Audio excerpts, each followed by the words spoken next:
একাদশীতে না খেয়ে থাকলে কি হয় জানো? না, এটা শুধু উপবাস না, এটা তোমার জীবনের রিসেট বাটন।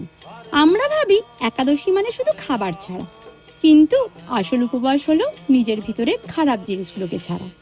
আজ তুমি খাবার ছাড়ছো, কিন্তু কি তুমি ছাড়তে পারবে রাগ, অহংকার, নেগেটিভ চিন্তা? কারণ সত্যিকারের শক্তি আসে তখনই যখন তুমি নিজের মনকে কন্ট্রোল করতে শেখো। যে নিজেকে জিততে পারে সে জীবনের যে কোনো লড়াই জিততে পারে। তাই একাদশী শুধু ধর্ম না, শুধু উপবাস না, এটা একটা ডিসিপ্লিন, এটা সেলফ কন্ট্রোল, এটা নিজের সাথে যুদ্ধ, এবং বাকিটা ঈশ্বরকে সমর্পণ। তাই আজ একটা সিদ্ধান্ত নাও, শুধু খাবার না, নিজের দুর্বলতাকেও উপবাস করাও। কারণ তোমার ভিতরের শক্তিটাই তোমার আসল পরিচয়। শুভ একাদশী। রাধে রাধে।